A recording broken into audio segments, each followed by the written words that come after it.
Ok, salut les gars, bienvenue dans le deuxième épisode de la série Une histoire pour réussir. Cette fois-ci, on rentre dans le deuxième épisode et là, Joël va tout simplement vous partager les moqueries, le retour aux bases. Quand vous êtes dans des périodes difficiles, il faut retourner à vos bases. Ça revient à travailler sur les qualités que vous pouvez retrouver dans les postes, par poste. Toutes les vidéos en fonction du poste auquel vous jouez. Et bien sûr, on passera par les doutes, les peurs et tout ce qui fait qu'au final, le chemin d'un footballeur, c'est pas facile. Allez, bon épisode. Ouais. Et se rejoint là la différence. Ouais. Ben justement, j'étais en coaching avec un joueur il n'y a pas si longtemps, là, hier justement, et je lui disais qu'en centre de formation, certes, ils sont encadrés, mais ça ne change pas grand-chose de ce que tu fais déjà dehors. Sauf que eux, ils ont la rigueur, ils ont la discipline, répéter, répéter, répéter, Et répéter. surtout la C'est compétition. un sport, ça. La compétition. Moi, je viens de Paris, et un autre qui vient de Marseille, et un autre qui vient de Lyon. Donc, on est en compétition. Et c'est cet esprit-là, en fait, qui aide à surpasser. Quand il n'y a pas de compétition, il y a pas de, on n'élève pas son niveau, puisqu'on n'est jamais, on est dans son salon, on est dans son truc. Moi, à 15 ans, pour revenir sur mon parcours, c'est que je trouve que j'avais, avec le recul, j'avais un déficit de compétition là où j'ai grandi dans la zone Carrière-sur-Seine. Pourquoi? Parce que Carrière-sur-Seine, c'est une petite ville à les années où on était de 2002, c'était une ville de 14 000 habitants. Mm. Et on va dire, on va pas se mentir, c'était un petit village. Donc, on ne cultive pas la compétition parce que c'est un coin calme, tout le monde est tranquille dans sa petite vie. Pour un jeune, ce n'est pas un bon endroit pour cultiver l'esprit de compétitivité. Ouais, la gagne, ouais. Compétitivité, parce qu'il n'y a pas beaucoup de personnes pour challenger. Voilà. Et la chance que j'ai eue, c'est que bien sûr, je me suis documenté, mais une fois que j'ai quitté l'USMC Carré-sur-Seine et l'AS Château pour passer directement dans le centre 7-5 à Paris, là où il y a les jeunes de Saint-Denis, il y a les jeunes du 9-3, il y a les jeunes dans une équipe comme le Paris FC, où tous les jeunes venaient de partout, de Saint-Denis, des Mureaux. Là, d'un coup, tu commences à être avec des meilleurs. Et au début, ça m'a fait bizarre parce que c'était le championnat des 16 ans nationaux, mais il y avait un tout autre style de joueur. À l'AS Château, j'étais le meilleur peut-être parce que je courais plus, parce que j'avais faim. Mais ça ne suffisait plus. Il fallait aussi que techniquement, je sois au point. Et au début, j'ai eu des difficultés. Les six Ouais. premiers mois du 16 nationaux, j'ai joué que peut-être 5 matchs sur 15 possibles parce que c'était un tout autre niveau. J'étais maintenant face à des jeunes qui étaient peut-être comme moi, qui couraient plus, mais moi, j'ai compensé par la course, par le courage, par le truc, mais il me manquait, j'avais ce déficit technique. L'été 2003, un mois de juillet, j'ai appelé le coach moi-même d'abord. Tout ce que j'ai eu à faire, j'ai toujours eu à appeler.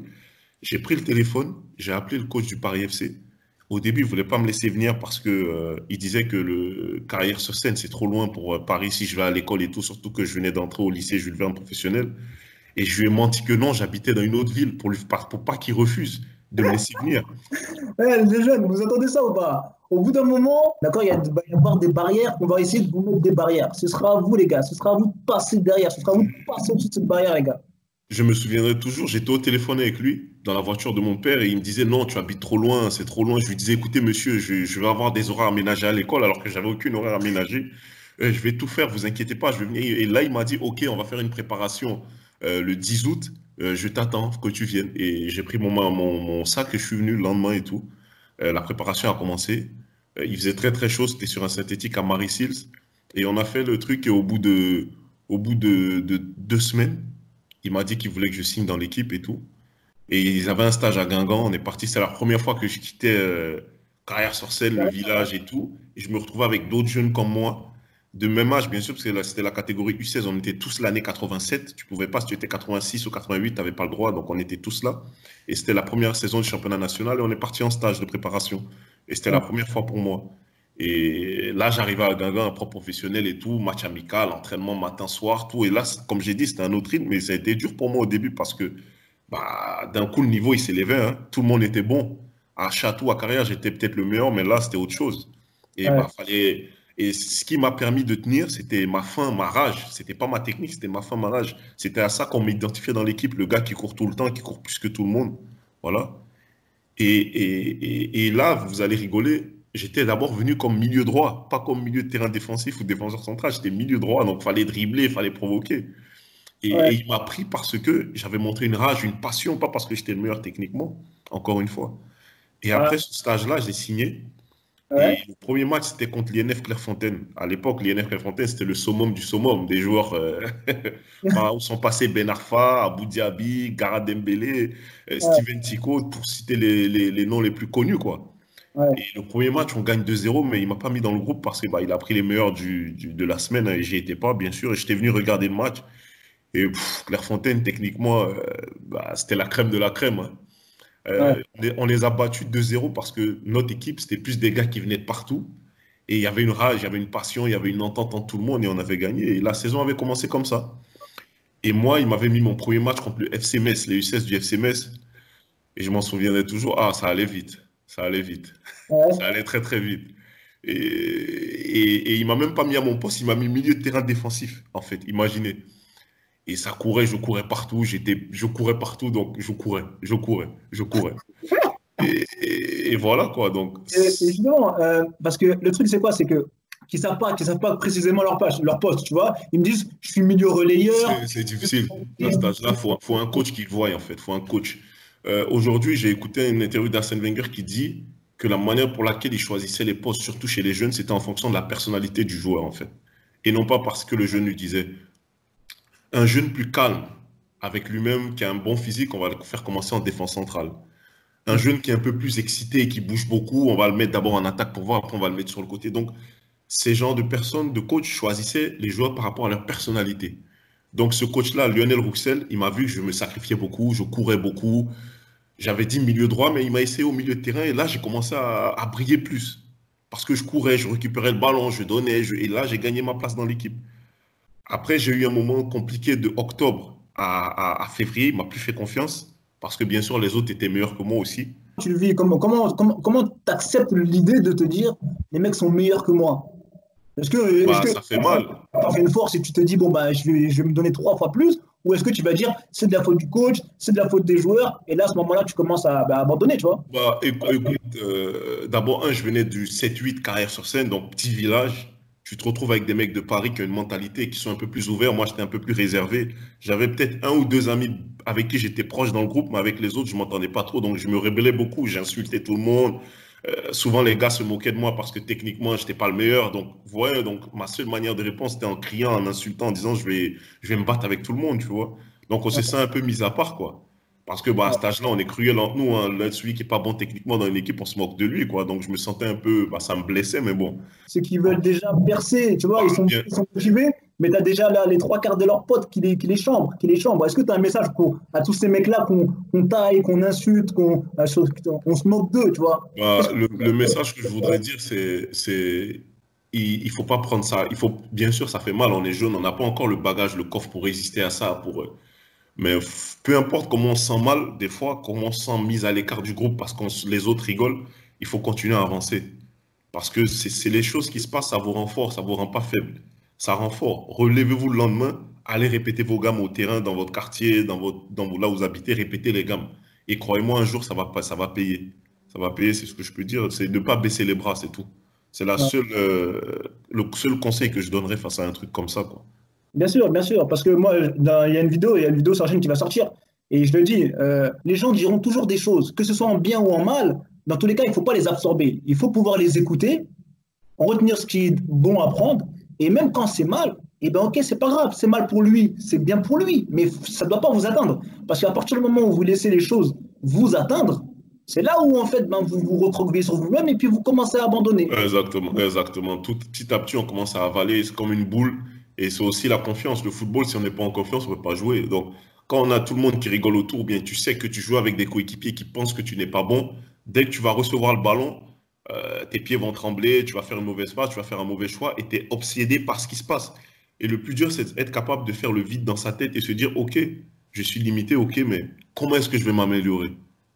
Et petit à petit, quand on va répéter les choses simples, eh ben, tu vas regagner en confiance, tu vas regagner en confiance en toi et petit à petit, ça va remarcher. C'est simple le foot, hein.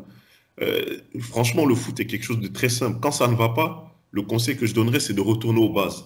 Retourner à faire ce on sait faire. Et petit à Exactement. petit, on reconstruit encore la confiance pour repartir encore de l'avant. Tout simple. Sur la chaîne YouTube, j'ai sorti les posts, toutes les vidéos post par post. Et il a les qualités de base. Quand tu es au milieu gauche, quand tu es au milieu défensif, quand tu es latéral droit, as des bases, tu as des qualités de base que tu dois travailler et c'est sur ça qu'il faut travailler. Et quand ça va être dur, il faudra que tu reviennes sur tes qualités de base et travailler Exactement. sur les bases. Pour prendre un petit exemple, pourquoi est-ce qu'un jeune joueur, quand il joue en U15, en U14, en U16, c'est plus facile de passer à côté d'un match? Parce que dans le match, même moi, ça m'est arrivé, tu vas commencer le match, tu vas bien commencer, et après, tu vas faire une mauvaise passe. Le coach va te dire quelque chose. Tu vas rater une deuxième passe. Le coach ou les autres vont te dire quelque chose. Et ça y est, c'est fini. Le jeune joueur va sortir de son match. Pourquoi? Parce que au lieu de penser à la suite, à la prochaine action, il va rester bloqué sur ce qui vient de se passer. Mais pendant que dans la tête, tu restes bloqué sur ce qui vient de se passer, le match il continue à se dérouler, les minutes elles continuent à passer, le ballon il continue à aller de l'avant, à revenir. Et après, c'est l'accumulation. Une, deux, trois passes, le jeune il est mort, ça y est, c'est fini. Et le bon jeune qui est fort mentalement, une fois qu'il aura raté un, deux trucs, il va vite revenir à ses bases. Il va recommencer à jouer simple. Il va recommencer. Et ça, c'est ce qui fait la force et la différence en centre de formation. On apprend à gérer ces moments-là. C'est pour ça que quand les équipes amateurs jouent contre les équipes pro en centre de formation, bah, ils prennent des gros scores parce que les autres sont capables de réagir vite quand ça va mal. Alors que les équipes amateurs, ils mettent plus de temps. Alors que dans un match, on n'a pas le temps, il faut vite réagir. Et après, le score 1, 2, 3, 0 et ça part aller 3, 4, 0. Les gars, là, vous avez des conseils d'un professionnel. Il est passé par là où vous allez passer. Il vous donne des pépites, les garçons. Là, on ne peut pas faire mieux. On ne peut pas former. Comme vous savez, je prends le meilleur, je vous donne le meilleur, les gars. À février-mars, ils ne me prenaient plus dans le groupe quasiment. Les équipes partaient. Ils m'envoyaient même à jouer avec les U18 Excellence. C'est-à-dire, je quittais les nationaux. J'allais jouer avec les U18 Excellence. Il y a deux, trois fois, je ne vais pas faire le soldat. Il y a des fois où j'étais vraiment bas et je ne suis pas allé. Donc l'entraînement avec eux, le jeudi, ils séparaient le groupe qui allait jouer les U16 nationaux et le groupe qui allait aller avec les U18 pour jouer en district le week-end. Et donc le vendredi, il fallait aller avec. Et moi, j'allais pas en fait. Parce que mentalement, j'étais au fond du trou. Hein, Et comment tu gères la pression avec un coach où tu n'as pas spécialement le même feeling, vous n'êtes pas tous les deux sur la même longueur d'onde avec le coach, sachant que c'est le coach qui a la dernière décision, tu vois? Bah, quand des choses comme ça arrivaient, bah, il y a pas de. En général, c'est normal. Hein, le coach doit s'occuper de 20 joueurs, 20 jeunes. Hein, il doit gérer 20 personnalités différentes. Donc, il n'a pas trop le temps de te suivre, t'apitoyer sur ton sort, quoi. Tu es un peu livré à toi-même. Lui, ce qu'il doit faire, en tant que coach, il doit gagner le week-end, hein, il doit préparer son équipe. Donc, c'est un peu, tu es seul face à toi, face à ton esprit. Et c'est là qu'on va arriver à un sujet que je vais aborder plus tard, l'entourage. Donc, c'est les gens autour qui vont t'aider à tenir, à passer cette mauvaise période. Parce que Ouais. quand on a cette mauvaise période, on est à l'intérieur du truc. Donc, on ne peut pas se conseiller soi-même. C'est comme ça. Donc, c'est les amis, c'est le frère, c'est le pote, c'est l'agent qui va te pousser à continuer, même dans les moments de tempête, comme j'appelle la tempête. À dire, hey, ne baisse pas les bras, courage, c'est pas grave, continue à y aller. Continue, c'est pas grave, reste calme. Ces petites phrases-là, ça a l'air d'être anodin, mais c'est important quand ça va mal. Tu vois. Bien sûr, bien sûr. Bien sûr, bien sûr. Donc, c'est ça qui m'a aidé un peu quoi, à traverser. Après, comme quoi, il pleut pas 365 jours, hein, il y a un peu de soleil. Vers les mois de mars, il y a des joueurs qui commencent à aller faire, qui sont invités à aller faire des essais dans des centres de formation, justement. Et donc, ça a libéré un peu quelques places pour moi. Donc, quand certains étaient blessés, il essayait, comme il a vu que j'ai jamais baissé les bras dans le moment difficile, il a essayé de me relancer, de me redonner la pierre. Et comme quoi, il m'a essayé en défenseur central. Ouais. Donc, je suis passé de milieu de terrain à défenseur central lors d'un match amical et j'ai très très bien joué en défense centrale. Et j'ai gagné ma place en défense centrale pour les 2 derniers mois de compétition en U16 nationaux. Et j'ai gagné ma place en mars et j'ai joué tous les matchs jusqu'au mois de mai. Titulaire en défense centrale, à la Et, surprise générale. et tu t'attendais à ça? Non, Mais non, pas du tout. est-ce que tu savais à ce moment-là que tu étais bon en défenseur central? Non, en fait, je gagnais beaucoup de duels. En fait, je gagnais, je relançais court. Et un jour, il y avait les joueurs talentueux, les attaquants, les trucs. Et on était là lors d'une séance. On était vers la fin de saison. Et tu sais, chez les jeunes, quand on est à la fin de saison, il y a un peu de laisser-aller. C'est pas le niveau professionnel, c'est dans la tête. On commence à voir le soleil, il fait Ouais. chaud. Donc tout le monde est un peu plus détendu, quoi. Donc la pression qu'il y avait en hiver, on savait qu'on n'allait pas descendre en 15 DH.